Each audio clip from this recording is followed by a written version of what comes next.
सहयोगी जैनेंद्र से भी, और जैनेंद्र के साथ कोई राजनीतिक मेहमान भी मौजूद हैं। जैनेंद्र, जरा उनसे बात करिए। बिल्कुल अखिलेश, अगर नीतीश कुमार पाला बदलते हैं तो असर न सिर्फ पटना में होगा, बिहार पे होगा, बल्कि देश पर भी इसका असर पड़ सकता है, दिल्ली तक इसका असर होगा। और लालू यादव ने तो खुलकर कह दिया है दरवाजे खुले उनके, क्या कांग्रेस के दरवाजे भी खुले हुए। मेरे साथ नासिर हुसैन साहब है, कांग्रेस पार्टी के सांसद हैं और कांग्रेस अध्यक्ष खड़गे के सलाहकार हैं। सुना है आपने लालू जी को, कह रहे नीतीश जी के लिए दरवाजे खुले हैं, क्या कांग्रेस के दरवाजे भी खुले? देखिए, अब वहाँ पटना में क्या पॉलिटिकल डेवलपमेंट्स हैं, क्या वहाँ पे हो रहा है, इसका हमें इल्म नहीं है।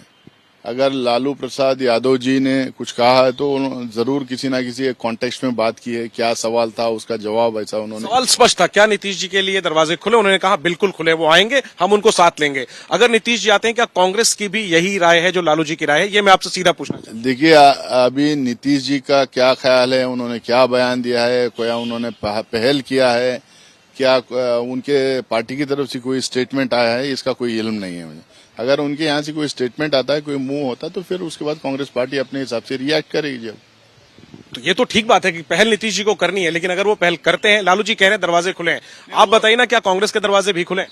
ये जब वो पहल करेंगे, जब हम बताएंगे। अब अभी ना तो पहल भी है, ना बात भी है, ना स्टेटमेंट भी है, तो हम क्यों उसके ऊपर टिप्पणी? मान लें नासिर साहब, नीतीश से कोई एतराज नहीं है, अगर वो आते हैं तो जाहिर सी बात है कि उनके लिए जगह बन जाएगी। देखिए, हम लोग एनडीए के खिलाफ, भारतीय जनता पार्टी के खिलाफ, बीजेपी की मानशक्ति के खिलाफ, उनकी विचारधारा के खिलाफ हम तो लड़ ही रहे हैं। और उनके खिलाफ जो लोग लड़ना चाहते हैं, उनको सभी एक प्लेटफॉर्म के पे लाने की कोशिश चुनाव के पहले भी हम लोग किए थे, उसके बाद भी हम लोग उस कोशिश को जारी रखते रहते हैं।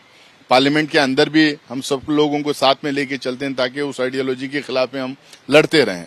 तो उस राह में कौन कौन आते हैं, कौन कौन नहीं आते हैं, वो उनके टाइम के हिसाब से चलते रहता है। लेकिन हमारी विचारधारा एकदम साफ है कि हम भारतीय जनता पार्टी, आरएसएस और एनडीए की जो विचारधारा है, उसके खिलाफ हम लड़ते रहेंगे। तो सुना आपने अखिलेश, लड़ाई बीजेपी आरएसएस से है और इस लड़ाई में जो भी साथ आएगा उसके लिए दरवाजे खुले हैं। कहीं ना कहीं इशारों में नासिर हुसैन ने भी साफ कर दिया है, नजरें नीतीश कुमार पर हैं। अब वही तय करेंगे कि वो इधर रहेंगे या वापस एक बार फिर से इंडिया गठबंधन में आएंगे। अखिलेश, और नीतीश कुमार इस चीज के लिए जाने भी जाते हैं, बहुत ही आसानी से स्विच कर लेते हैं, एक जगह से दूसरी जगह बहुत सहजता के साथ पहुंच जाते हैं।